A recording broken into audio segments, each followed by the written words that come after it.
diz assim, Mateus 25, verso 1.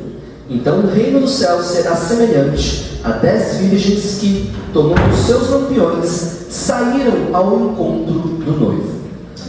Senhor nosso Deus, nosso Pai, no nome do Senhor Jesus Cristo, em primeiro lugar, Pai, eu quero te agradecer por essa oportunidade rica que o Senhor me dá de estar aqui na sua casa, diante da tua igreja, Deus, compartilhando daquilo que o Senhor colocou, trouxe ao meu coração. Obrigado por essa rica oportunidade.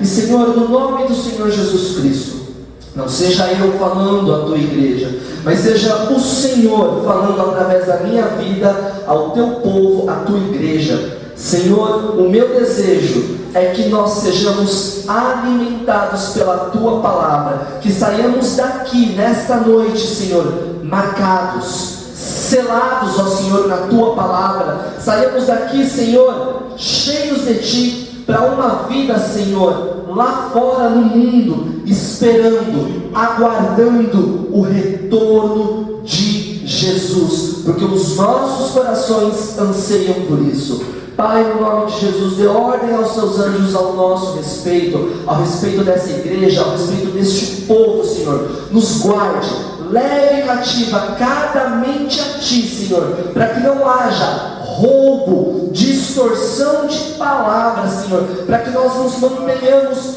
focados em ti, ó Pai, porque nós estamos diante do Senhor, o Deus Todo-Poderoso, e o Senhor tem o que falar, o Senhor tem o que nos ensinar. Eis-nos aqui, Senhor, fala conosco, em nome de Jesus. Amém, amém e amém. Igreja, hoje eu estava orando, falando com o Senhor nas minhas orações, como eu sempre faço, tá? Isso não está aqui no script, veio agora. E eu orava, e Deus me dava uma visão. Eu via um par de pés na minha frente. A pessoa estava sentada de frente de mim, e ela pegava os pés, retirava do chão e colocava na minha frente. Quando eu vi aqueles pés na minha frente, eu perguntei: Senhor, por que esses pés?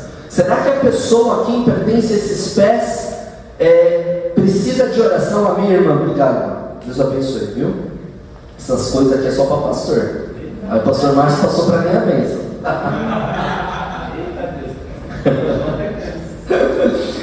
E aí eu perguntei para o Senhor: Senhor, o que significam esses pés? E o Senhor me falava o seguinte: fale para a minha igreja que eu quero que a minha igreja se firme. A minha igreja precisa estar firmada. E eu falei: Senhor, por quê? Porque os dias que estão vindo serão maus, e aqueles que não estiverem firmados em mim, não estiverem com os seus pés firmados em mim, porque eu sou a sustentação, a base, não vai suportar, vai perecer. Fale para a minha igreja, eu quero que a minha igreja esteja firmada. Sejam firmados, igreja. Sejam firmados. Sabe por quê, igreja? Porque a gente já ouviu inúmeras vezes, cansavelmente, Jesus vai voltar. Essa é a frase que todo mundo fala: Jesus vai voltar. E junto com isso eu já estou ouvindo isso há muito tempo. E de fato, desde que eu me entendo por pessoa, que eu vim morar em Cotia, pessoal, em 95. Minha mãe, por bênção de Deus, por alguma razão, ela foi sorteada na época, naquele programa do SBT, na telecena. Ganhamos um valor, e minha mãe pôde comprar a casa onde a gente tem hoje. E nós viemos aqui para Cotia, moro em Cotia desde 95, já são alguns anos, e do lado da minha casa morava uma cristã, e os filhos dela são meus amigos até hoje. E desde aquela época eu ouço a seguinte frase: Jesus vai voltar. E aí você fica assim: Jesus vai voltar, Jesus vai voltar, Jesus vai voltar, e parece que isso nunca vai acontecer. Mas olha só, igreja, se nós lermos no livro de Mateus, o capítulo 24, nós vamos ver que Jesus dá algumas direções para a gente e nos mostra que o retorno de Cristo, ele está mais palpável, mais próximo do que nós imaginamos. Se nós lermos, por exemplo, Mateus 24, só para só para contextualizar a igreja, se nós lermos aqui 24 no verso 3, fala assim, tendo então Jesus se assentado no Monte das Oliveiras, os discípulos dirigiram-se a ele em particular e disseram: dize-nos, quando acontecerão essas coisas e qual será o sinal da tua vinda e do fim dos tempos? E aí Jesus responde: cuidado, que ninguém os engane, pois muitos virão em meu nome dizendo: eu sou o Cristo, e enganarão a muitos. Vocês ouvirão falar do quê?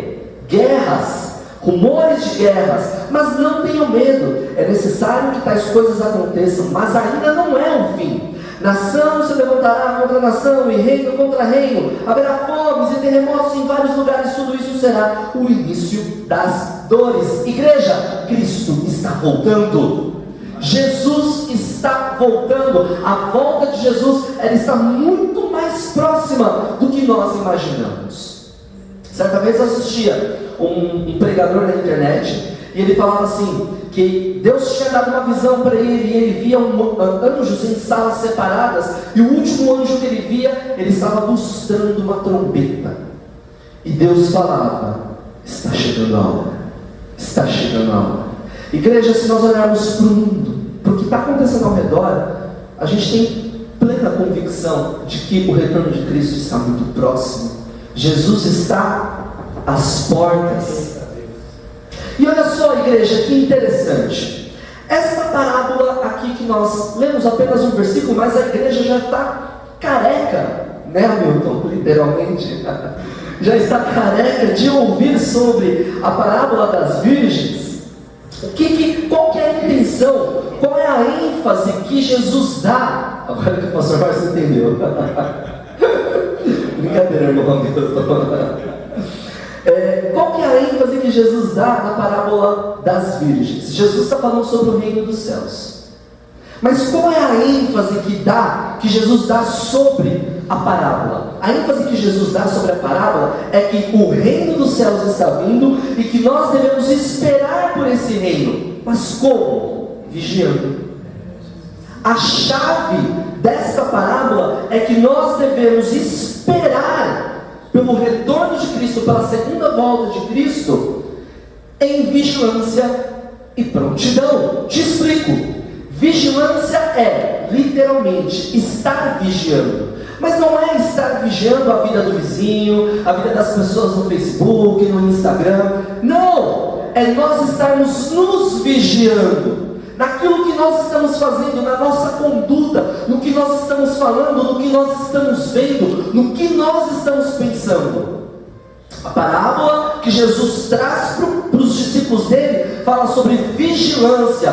O reino dos céus está chegando. Então esperem em vigilância e prontidão, ou seja, estejam prontos. A gente não sabe, igreja, quando Jesus vai voltar. Quando eu digo Jesus voltar nas nuvens, assim como a palavra dele fala, para buscar a sua igreja, nós não sabemos quando isso irá acontecer. Por isso que Jesus fala sobre vigilância e prontidão. Jesus ele pode voltar nas nuvens agora, as trombetas tocarem, e aqueles que estiverem prontos vão subir. Mas Jesus também pode voltar de forma individualizada, como a gente vê, né? Por exemplo, agora, o Brasil perdeu o rei do futebol, Pelé. Jesus voltou para ele. Igreja, entenda uma coisa: crente e não crente, Jesus volta. Todo mundo vai passar pelo tribunal de Deus. Seja você crente, seja você ateu, seja você espírita, todos passaremos pelo tribunal de Cristo. E olha só, igreja, a parábola aqui está dizendo, Jesus está falando, o reino dos céus está vindo, e vocês devem esperar por este reino, em vigilância e prontidão. Entenda uma coisa, igreja, aqui nós lemos na palavra de Deus que às vezes é falado reino do céu, reino dos céus, também a gente ouve reino de Deus, mas aqui especificamente não há menção reino de Deus. Por quê? Porque Mateus escreve em particular para os judeus, e os judeus eles evitavam a pronúncia do nome Deus o tempo todo, para não ficar naquela questão de falar o nome de Deus em vão, tá? Então, reino dos céus, reino de Deus, reino de Cristo, é a mesma coisa, não muda nada. Então quando você estiver lendo a palavra de Deus e você vê reino do céu, reino de Deus, é a mesma coisa? É a mesma coisa, não muda nada. Veja só, igreja, o reino de Deus, ou o reino dos céus, ele será composto por pessoas que reconhecem, adoram, amam e obedecem a Deus como o seu único Deus vivo e verdadeiro. Estaremos lá em nome de Jesus, porque nós somos esse povo que reconhece, que adora, ama e obedece a Deus como o único Deus e verdadeiro. Amém? Veja só, igreja, Jesus ele menciona na parábola dele 10 virgens. E todas as vezes que nós vemos virgem aqui na palavra de Deus, ela pode ser entendida na sua forma literal, no seu sentido literal. O que é sentido literal? O significado real da palavra. O que é ser virgem? É uma pessoa, um homem, uma mulher que nunca teve relação sexual. Ponto. Isso é ser virgem. Mas, aqui neste caso, Jesus não está falando sobre virgindade. Jesus ele está usando a palavra virgens como um símbolo da igreja, um tipo de igreja. Então olha só, quando Jesus fala virgens, então nós entendemos igreja. Jesus aqui menciona para nós igreja. Então Jesus ele começa a parábola dele falando assim, ó, o reino do céu será semelhante a 10 virgens. Igreja. A palavra no original, que trata de virgindade, fala de virgem, é a palavra parthenos, tá? E literalmente significa ser virgem. Então olha só, igreja, a igreja ela é vista como uma noiva virgem. Veja só o que Paulo fala em 2 Coríntios, no capítulo 11, ele fala assim, ó, porque zelo por vós com o zelo de Deus. Paulo está falando para a igreja de Coríntios, visto que tenho vos preparado para vos apresentar como virgem pura a um só esposo, que é Cristo. Então veja só, igreja, o termo virgindade aqui, ele tem essa conotação de ser virgem, nunca ter tido relação sexual. Só que Cristo ele não está tratando sobre isso neste momento apenas. Ele não está falando só sobre essa questão de ter ou não relação sexual impura. O que é uma relação sexual impura? Uma relação sexual antes do casamento. Cristo ele não está falando somente disso, mas Cristo ele está comparando a igreja a virgens, porque a igreja, nós como igreja, nós temos que nos apresentar a Deus com uma pureza moral e uma pureza espiritual. Te explico. Uma pureza moral é tudo aquilo que nós fazemos, é o tipo de conduta que nós temos na sociedade. É muito fácil a gente ser crente só de final de semana, porque enquanto nós estamos dentro da igreja, a gente pode vestir máscaras. A gente veste máscaras, coloca a Bíblia debaixo do braço, coloca uma roupinha bonitinha, as pessoas vão até falar assim, ó, tem cara de crente, tem jeito de crente, fala como crente, mas é crente. Cadê a conduta moral? Vamos analisar a conduta moral daquela pessoa, vamos ver o que aquela pessoa está fazendo quando ninguém está olhando. Ninguém, entre aspas, o Espírito Santo de Deus está ali, está te enxergando. Quando nós estamos no nosso celular, quando nós estamos no nosso computador e não tem ninguém ao redor, eu vou aproveitar agora, ninguém está vendo, deixa eu dar um zoom nessa fotinha aqui, de biquíni, ninguém está vendo? Não, Deus está vendo. O Espírito Santo de Deus está nos observando. Então quando Jesus fala sobre, a igreja é virgem, é porque Jesus está preocupado com a conduta moral da igreja. Paulo, quando ele fala lá em 2 Coríntios, que ele tem preparado a igreja, os irmãos, para apresentar como virgem pura a um só esposo, Paulo também está falando sobre isso, conduta moral. E aí também a questão da conduta espiritual. Nós como igreja, temos que nos apresentar diante de Deus com uma conduta espiritual, imaculada, ou seja, sem pecado, sem manchas. Como é que pode ser uma pureza espiritual? Olha só o que Paulo fala: virgem pura a um só esposo, que é Cristo. Igreja, para nós nos apresentarmos como igreja espiritualmente dizendo, uma conduta espiritual imaculada, nós temos que adorar apenas a Jesus. Para o crente não tem outro Deus, senão é idolatria. Os idólatras herdarão o reino dos céus, a menos que eles se arrependam. Não.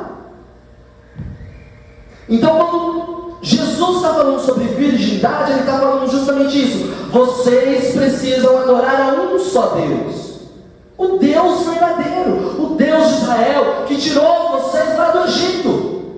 É isso que Jesus está falando.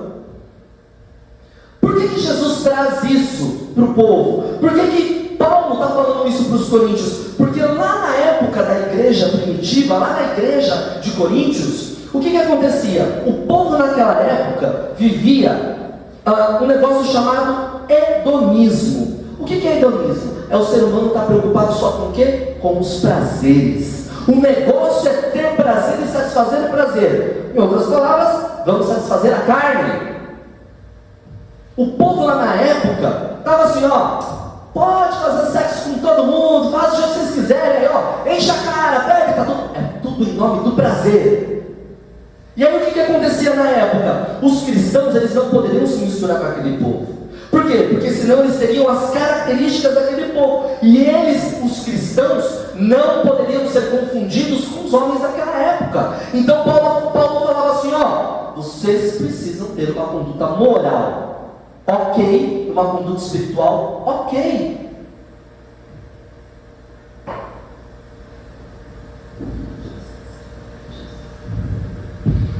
Se nós caminharmos aqui pela palavra, pela parábola que Jesus traz, então nós conseguimos ver, igreja, 10 virgens.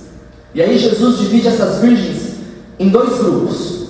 5 virgens são chamadas de prudentes e 5 virgens são chamadas de insensatas. Prudente no original é phronimos, eu acho que é assim que pronuncia. Significa o quê? Inteligente, sábio, atento aos próprios interesses. As insensatas no original é chamado de moros. O que significa? Olha só, lerdo, lento. Mas quando a palavra moro se refere a pessoas, significa louco, moralmente desprezível. Então veja, igreja, que Cristo está falando de 2 grupos, um de prudentes, outro grupo de insensatos, no caso as virgens. E Jesus está falando que as insensatas é porque elas são moralmente desprezíveis. Por que a igreja é insensata?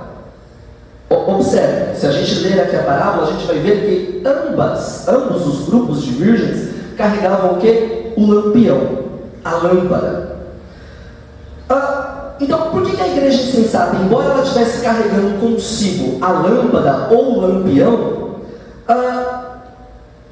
só para vocês entenderem, igreja, o lampião, a lâmpada, simbolicamente ela representa a palavra de Deus. Se você for lá em Salmo 119, você vai ver o que o salmista fala. Ele fala assim, a tua palavra é lâmpada que ilumina os meus passos e luz que clareia o meu caminho. Então lâmpada aqui significa palavra de Deus. A igreja insensata, as virgens insensatas, elas carregavam o seu lampião. O que isso significa? Que elas conheciam a palavra de Deus, que elas provavelmente liam a palavra de Deus, que elas reconheciam que a palavra de Deus iluminava os passos dela. A igreja insensata é essa igreja. Conhece a Bíblia, lê a Bíblia, fala, essa palavra de fato, ela me direciona. Só que, olha só que interessante, igreja. No grupo das virgens insensatas, havia a ausência do quê? Do azeite. E o que o azeite representa? O azeite representa o Espírito Santo. Por que o crente precisa do Espírito Santo? O crente precisa do Espírito Santo para que ele tenha uma autêntica espiritualidade. Veja, igreja, nós podemos ler a Bíblia, nós podemos decorar versículos e citar versículos como normalmente nós fazemos. O Senhor é o meu pastor e nada me faltará. ministrar o louvor, a gente pode cantar e no meio do louvor ministrar versículos para a igreja, mas veja só, igreja, se nós não tivermos o Espírito Santo de Deus para queimar essas palavras no nosso coração, elas são apenas palavras. A gente precisa do Espírito Santo de Deus para que essas palavras que nós lemos nas Escrituras, nas Sagradas Escrituras, elas queimem o nosso coração, senão são apenas palavras. Entende, igreja? As virgens insensatas são chamadas de insensatas porque elas não tinham o azeite, que simbolicamente é o Espírito Santo de Deus. O nosso coração, igreja, ele precisa ser incendiado pela verdade que as Escrituras carregam. De novo, senão serão apenas palavras que nós estamos lendo. Nós precisamos viver as Sagradas Escrituras, igreja, e somente nós vamos conseguir viver as Sagradas Escrituras se nós tivermos a ajuda do Espírito Santo. O crente, quando recebe Jesus, junto com Jesus vem o Espírito Santo, e o Espírito Santo é como se ele se acoplasse sobre o seu espírito. E aí é o Espírito Santo que vem trabalhando em nós, trazendo essas palavras e queimando no nosso coração, dizendo que o que está escrito aqui é a verdade, que é o que queima o nosso coração. A palavra só vai arder o nosso coração se nós estivermos alinhados com o Espírito Santo. Nós precisamos do Espírito Santo, igreja. Então, Jesus compara a vida no reino do céu com as virgens. 5 carregavam então os seus lampiões, apenas os seus lampiões, e 5 carregavam os lampiões e o azeite, o Espírito Santo de Deus. Mas olha só, observe o que fala no versículo 5. E tardando o noivo, todas elas o quê? Cochilaram e dormiram. Igreja, como eu falei, a gente está ouvindo falar que Jesus vai voltar, a perder de vista. Eu estou com 39 anos, eu vim morar em Cotia em 95, eu devia ter 11 anos, faz as contas aí, quanto dá? Uns 20 e tantos anos? 20 e tantos anos que eu estou ouvindo, Jesus vai voltar, Jesus vai voltar. E a igreja está ouvindo, Jesus vai voltar. E a igreja se modernizou. A igreja se modernizou. Agora o negócio é ter som bom. Agora o negócio é ter câmera boa. Agora o negócio é ter músicos profissionais em cima do altar, cantores profissionais. A igreja se modernizou ao ponto de cochilar e dormir. A igreja está cochilando, dormindo, quando na verdade a igreja precisaria estar fazendo o quê? Leia aí junto comigo o versículo 6. E à meia-noite houve um grito: eis que o noivo vem, saia ao encontro. O que aconteceu aqui, igreja? Houve um barulho lá e falou: Jesus está vindo, o noivo está chegando. Igreja, se nós estivermos dormindo, cochilando, se preocupando com o que está acontecendo do lado direito e do lado esquerdo, e não tendo foco, a gente vai levantar no susto. No susto. E o que elas deveriam fazer, igreja? O que elas deveriam estar fazendo? O que nós devemos estar fazendo como igreja? Devemos estar vigiando. Nós precisamos vigiar, igreja. Nós precisamos vigiar se a nossa conduta moral está tudo ok. Nós precisamos vigiar se a nossa conduta espiritual está tudo ok. Porque, como eu falei, se os nossos olhos se fecharem hoje, Jesus vai voltar para nós. E aí, qual vai ser a nossa prestação de contas para Deus? Ah, Senhor, olha, eu estava esperando o Senhor voltar, mas demorou muito. Aí eu curti a vida lá fora no mundo. Falar, bagunçar um pouquinho, né? Meu filho, mas o meu filho voltou para você agora, e aí? Qual vai ser a nossa prestação de contas, igreja? Então veja só, aquelas virgens, elas precisavam estar em vigilância. Nós precisamos estar em vigilância.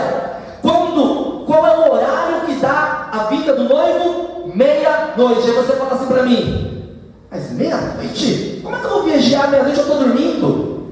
Ô igreja, ô igreja, ô igreja, crente que não ora, peca. Crente que deixa de orar, ele peca. Crente que não ora, peca. Nós precisamos orar. Vigiar é orar. Se nós não orarmos, igreja, a gente vai ser levado aí com as coisas do mundo. Nós precisamos vigiar. Só para você entender um pouco, o pastor Gil, numa reunião que nós tivemos aqui de oficiais, ele mencionou isso para a gente. Ele falou sobre os vigias. Olha só, tanto no Novo como no Antigo Testamento, tinha os vigias, que eram pessoas que ficavam lá em um determinado local, vigiando a cidade. Chegava alguém, fosse bom, fosse ruim, eles avisavam para a cidade, porque a cidade tinha que ficar preparada, não sabia o que ia acontecer, né? E no Antigo Testamento eram 3 turnos de vigias, só que no Novo Testamento passa a ser 4 turnos de vigia. E olha só, a vigilância começa às 6 horas da tarde, passam-se 3 horas, vai para as 9 horas da noite, depois à meia-noite, depois às 3 horas. Qual foi o horário que o noivo voltou? Meia-noite. O que elas estavam fazendo? Cochilando. O que nós estamos fazendo com cochilando, igreja? Cochilando. Cochilando. Como é que eu vigio então? Orando e observando a minha vida. Eu estou sendo santificado pelo Espírito Santo?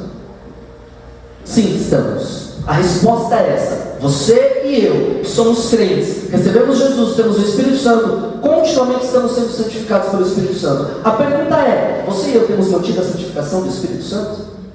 Porque a santificação é trabalho do Espírito Santo, mas manter a santidade é sua e minha. Não é o Espírito Santo que vai fazer. O Espírito Santo vai falar assim para você: presta atenção nisso que você está vendo, presta atenção nisso que você está falando. Aí você vai decidir: mantenho ou não mantenho a santidade?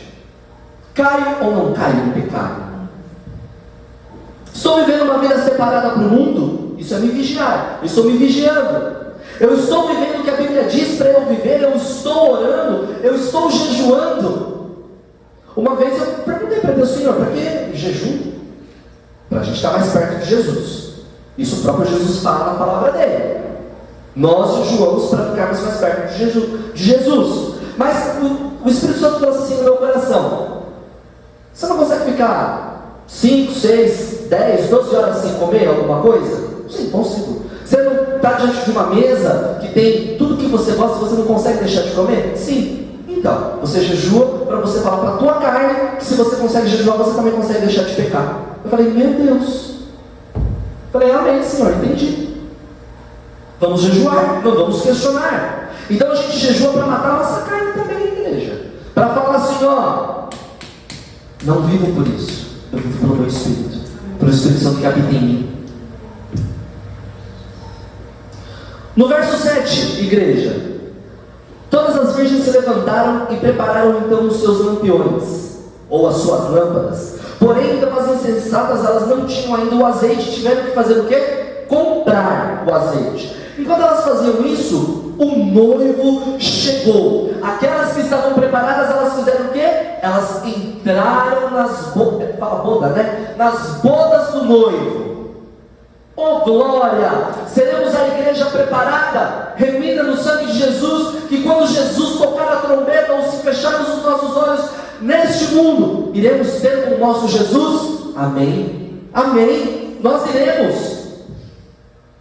Só que o que acontece em seguida? Jesus fala que as demais virgens que saíram para comprar o azeite, elas chegaram correndo, bateram a porta. Jesus abre, o noivo abre a porta e fala assim, olhando para elas: em verdade vos digo, eu não vos conheço.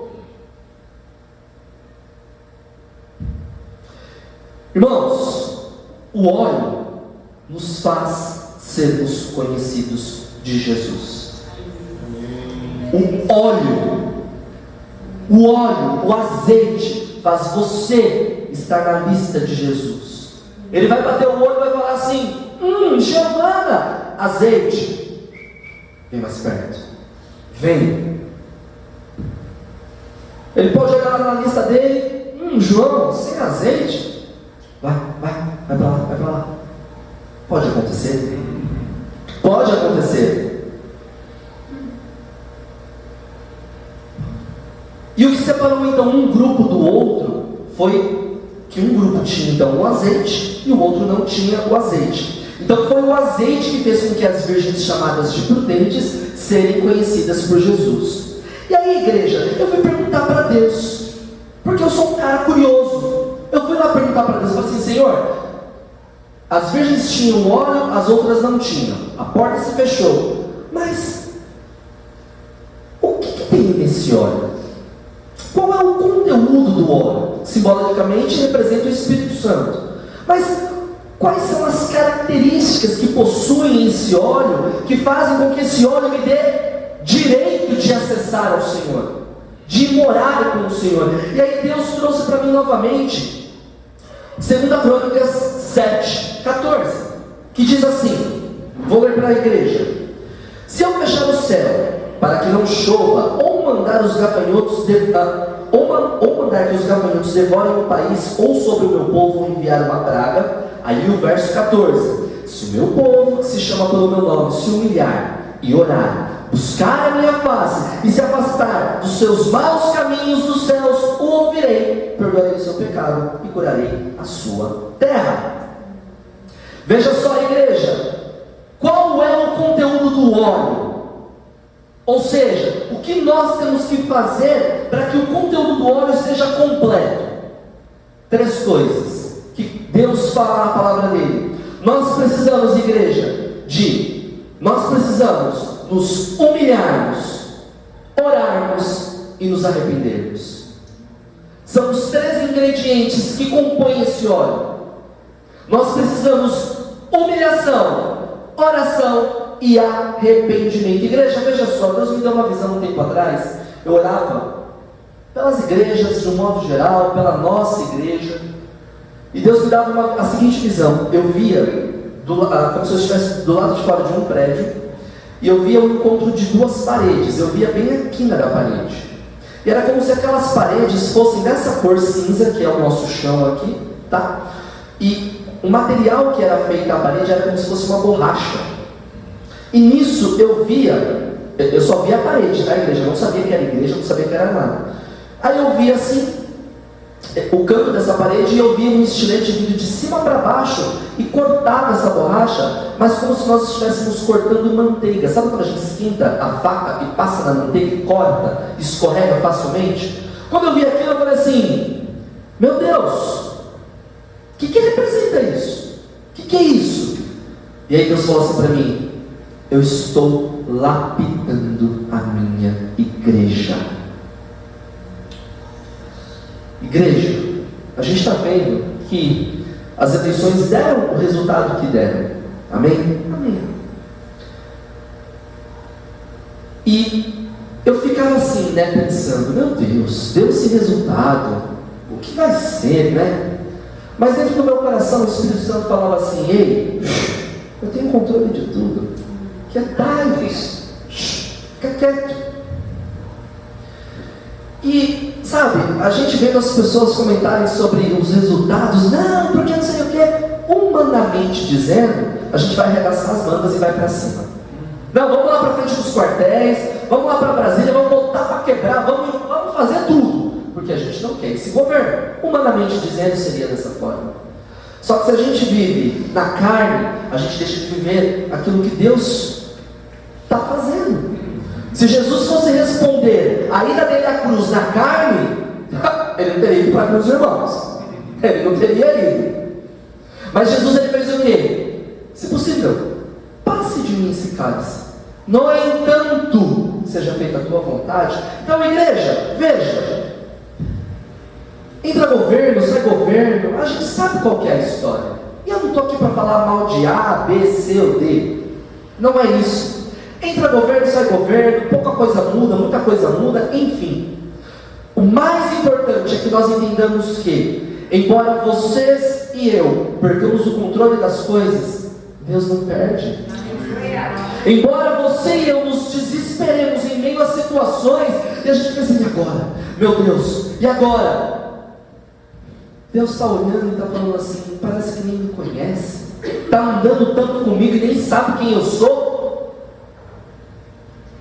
Igreja, os dias que virão não serão fáceis para a igreja, para o povo, para as pessoas, mas nós temos um Deus. Aleluia. Nós temos um Deus que está nos avisando.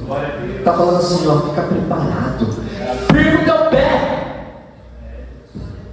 Alicerce o teu pé em mim. Olha lá na parábola, na história que Jesus conta. Um levanta a casa em cima de um banco de areia, o outro em cima da rocha. Quem que prevalece? Quem é a rocha da igreja? Igreja, vai ficar difícil o negócio? Pode ser que sim, pode ser que não, a gente não sabe. Eu creio que as coisas vão ficar difíceis, porque para cumprir o que está aqui, não vai ficar fácil. É daqui para pior. É o início das dores, igreja. Jesus está voltando. Quem quer ver Jesus? Eu quero. Quem quer morar no céu? Eu quero. Então, se a gente quer morar no céu, se a gente anseia pelo Maranata, igreja, você está achando que você vai comer favinho de mel nesse lugar? Você está achando que você vai comer no McDonald's todo dia? Você vai para o Outback e vai se fartar de churrasco? Meu irmão, ai de nós se nós não orarmos, ai de nós se nós não buscarmos a presença de Deus. A gente perece. A gente não tem estrutura. A gente não tem estrutura.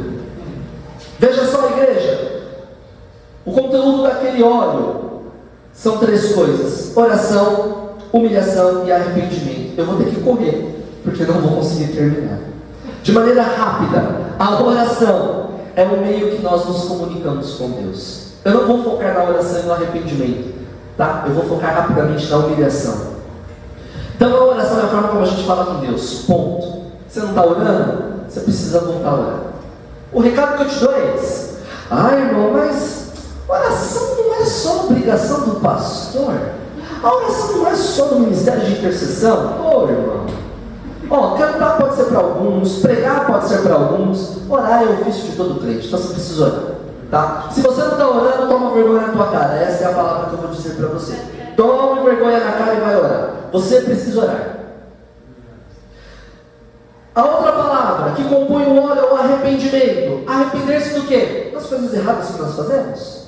Tem coisa que a gente sabe escancaradamente que está errado, só que a gente não tem vergonha na cara, a gente não pede perdão para Deus. A gente acha que está tudo bem. Essa teologia que estão falando aí fora, igreja, da prosperidade, que Deus é amor, e só amor, meu irmão, olha, eu quero muito estar enganado, mas as pessoas que estão consumindo dessa teologia, olha, em nome de Jesus, que seja enganado, elas estão terrivelmente fadadas a irem para um lugar que a gente não quer, infelizmente, porque estão sendo enganadas e roubadas. Então olha só, o arrependimento, igreja, é nós abandonarmos a prática do pecado.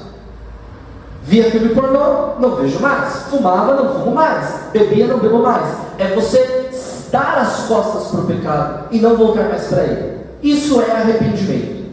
Então Deus pede de nós humilhação, oração e arrependimento. E o meu foco, igreja, é falar sobre humilhação de forma rápida. Nós precisamos nos humilhar na presença de Deus. O que é se humilhar na presença de Deus? É nós nos submetermos à vontade de Deus. Igreja, não há possibilidade de você e eu agradarmos a Deus sem nós nos humilharmos. Quando eu pensava nessa palavra, quando o Espírito Santo trouxe essa parábola para eu compartilhar com a igreja, eu fui perguntar para o Senhor, e o Senhor, durante as orações que eu vinha fazendo, que eu estava fazendo, Deus começou a acender esses 3 itens deste óleo, mas o item que ele gritava para mim era: o meu povo precisa se humilhar. Ele cantarabaia. Igreja, nós precisamos nos humilhar na presença de Deus. Sabe, eu ia até passar por tudo isso, mas eu não vou, porque é muita coisa que eu separei para compartilhar com vocês aqui. Mas deixa eu falar rapidamente aqui para você. Sabe o que contrapõe a humilhação? De um lado tem a humilhação. Você sabe do que tem do outro lado? Que foi a queda de Lúcifer. Orgulho. Orgulho. Os orgulhosos Deus abate, igreja. O que é ser orgulhoso? Vou te explicar.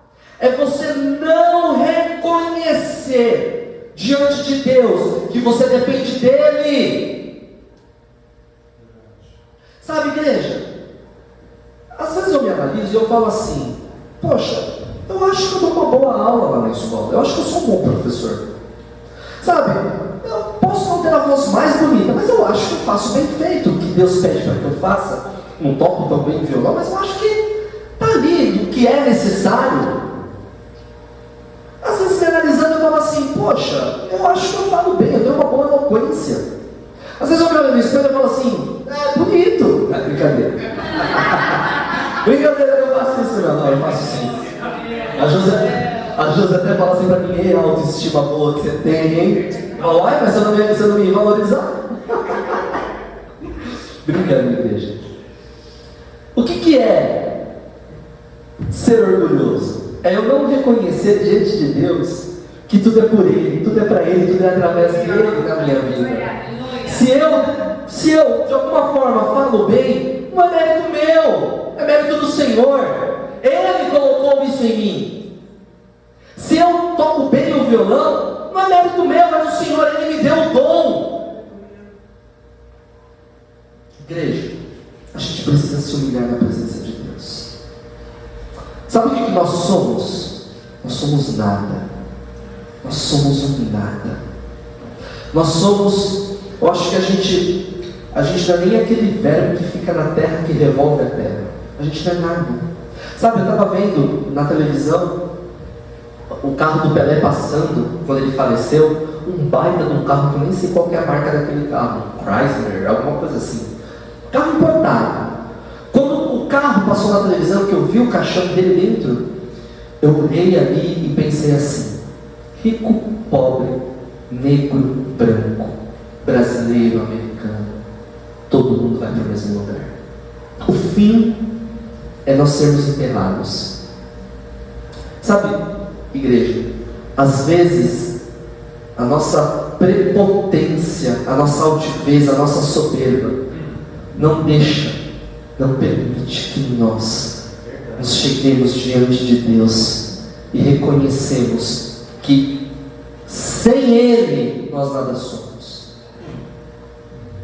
Igreja, nós precisamos nos humilhar na presença de Deus.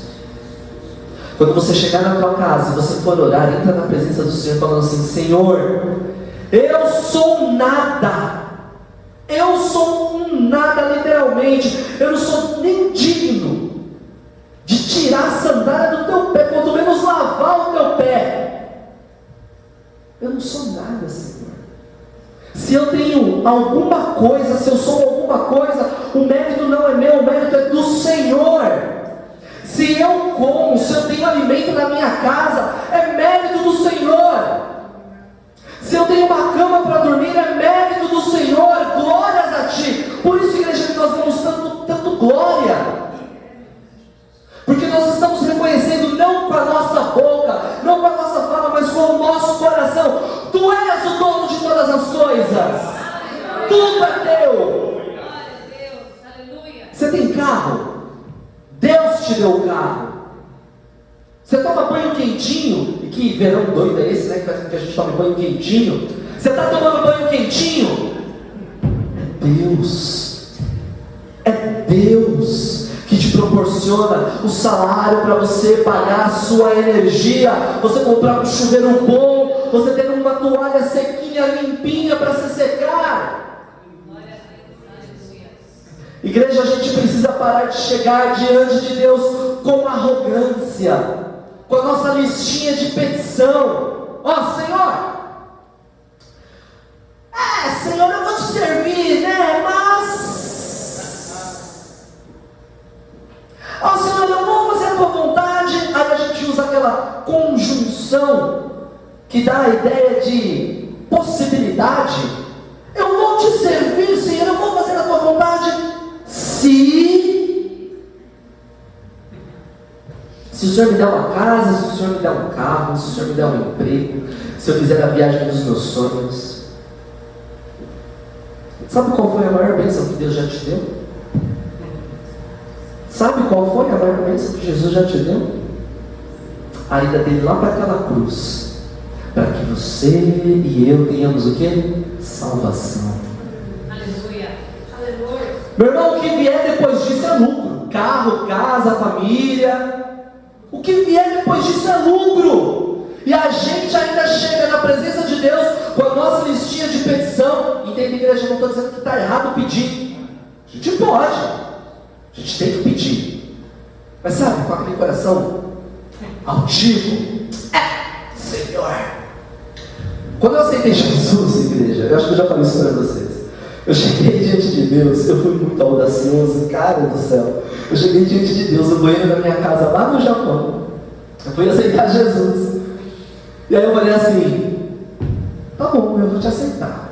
Mas, se eu não gostar desse negócio, eu estou caindo fora. Ó, minha audácia, igreja. Mas quem é você, meu irmão? Acho que Deus olhou lá em cima e falou assim: mas é bobinho, né?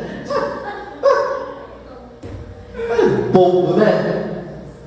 Mas era o meu tempo de ignorância. Era o meu tempo de ignorância. Igreja, nós não vivemos num tempo de ignorância. Você já conhece Jesus? Você está caminhando nos caminhos errados porque você quer. Você está andando pelos caminhos errados porque você quer. É escolha sua. O Espírito Santo que habita em ti tem te avisado, tem te falado: não faça assim. Mas você, no seu orgulho, na sua falta de humildade, você tem agido da forma como você quer. Deus pode te abater. Por isso que nós vivemos no tempo da graça, igreja. É o favor imerecido de Deus. Você não merece o favor de Deus, mas Cristo veio e falou assim: não, eu vou morrer naquela cruz, e eu vou inaugurar agora o tempo da graça. Eu vou te dar a oportunidade de você corrigir o seu erro. Foi isso que aconteceu com aquela mulher que foi pega em adultério. Ei, vocês que estão apontando o dedo aqui para ela, quem não tem pecado, atire a primeira pedra. Entende, igreja? Jesus perdoou aquela mulher, mas o que Jesus falou para ela?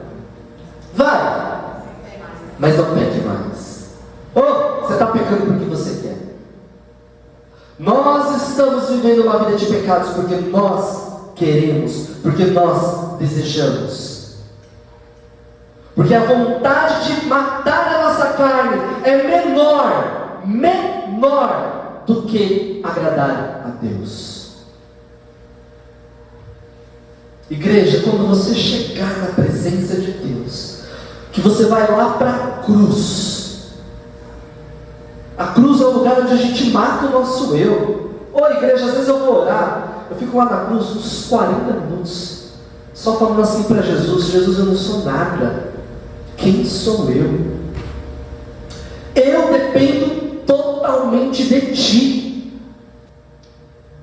Igreja, a gente precisa se humilhar. Quando a gente fala, a gente tem que descer mais. O descer é isso. É você reconhecer diante de Deus que você é nada. E você vai continuar sendo um nada, porque Ele é tudo.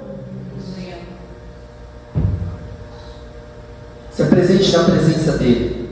Entre na presença do Senhor, dizendo, reconhecendo, se humilhando. Quebra o teu coração. Quebra o teu coração. Esmagalha, mas, sabe, tritura o teu coração na presença do Senhor. Irmão João, eu não estou conseguindo localizar em mim pontos de orgulho. Meu irmão, o orgulho é muito sutil. O orgulho, ele aparece de forma muito sutil, sabe? Sabe aquele negócio assim? Pô, irmão, você canta muito. Não, que isso, eu não canto nada não, imagina.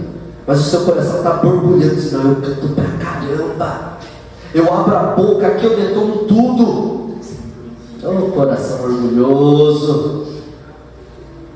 Igreja, nós precisamos reconhecer o nosso orgulho diante de Deus. Você não está conseguindo? Você vai chegar na presença do Espírito Santo e você vai falar assim para Ele: Espírito Santo, Eu sei que eu sou orgulhoso, mas eu não estou reconhecendo o meu orgulho. Ou ainda, Espírito Santo, eu não acho que eu sou orgulhoso. Fala isso para ele. Espírito Santo, eu não acho que eu seja orgulhoso.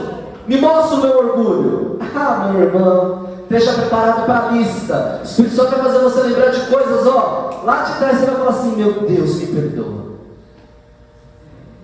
Me perdoa.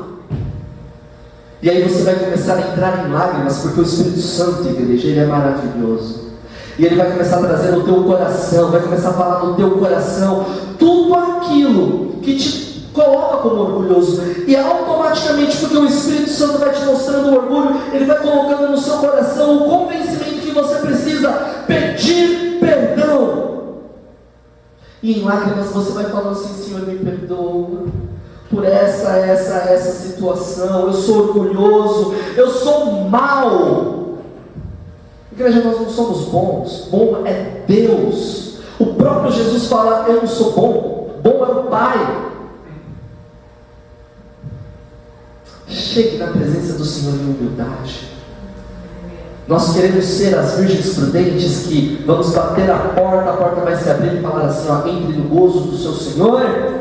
Então nós precisamos, igreja, receber Jesus na nossa vida. Todos aqui somos crentes, mas precisamos de Jesus, precisamos do Espírito Santo. E aí nós precisamos nos humilhar, assumir. Nós precisamos orar, ore. E nós precisamos nos arrepender na presença de Deus, igreja.